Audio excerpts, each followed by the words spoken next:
À Varage, l'histoire s'écrit depuis plus de 3 siècles, et la flamme des traditions potières et faïencières ne s'éteint pas.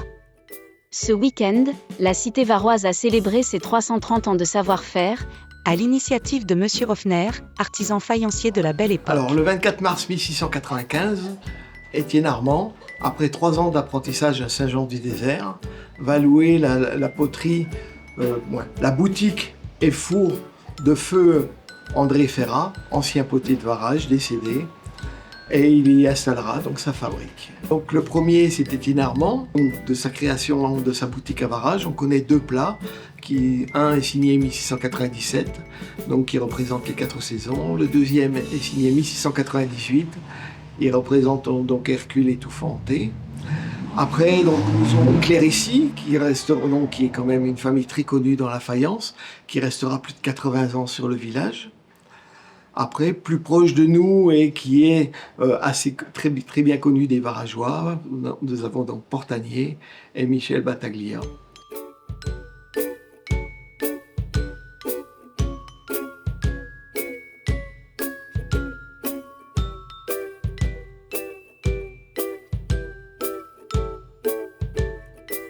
Sur la place du village, 18 artisans venus de la région et d'ailleurs ont présenté leurs créations. Pièces uniques, motifs traditionnels, formes revisitées.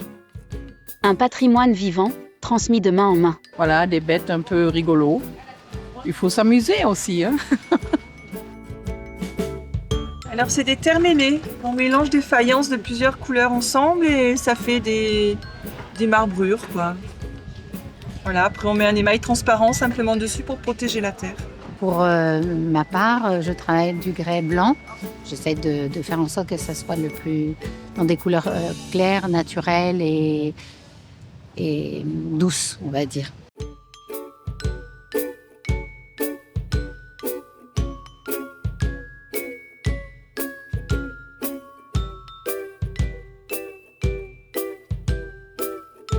La mairie de Varage proposait également un stand immersif, avec la projection d'un documentaire et de précieux témoignages d'anciens ouvriers, gardiens de la mémoire des grandes heures industrielles du village. La mairie, nous avons voulu faire un stand qui célébrait les 330 ans de l'activité faïencière de Varage.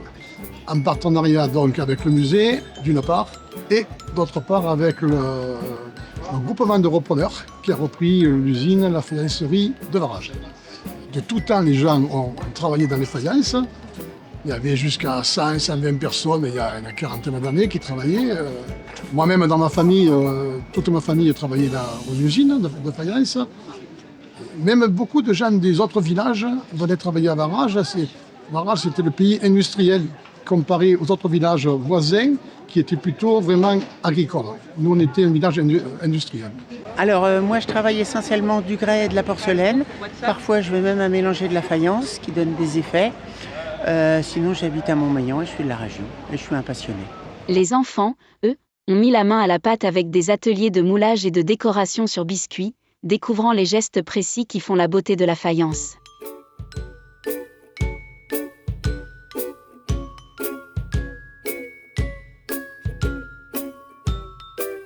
Tu fais comme ça, t'as pas de force. Par contre, si tu mets tes mains comme ça, t'as plus de force.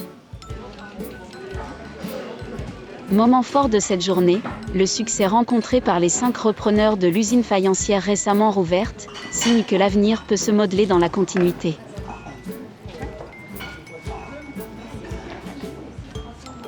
Aux côtés des habitants et des visiteurs, de nombreuses personnalités étaient présentes, élus régionaux, représentants de la communauté de communes, le sous-préfet et la sous-préfète de Brignoles, des maires voisins, et bien sûr, monsieur le maire de Varage.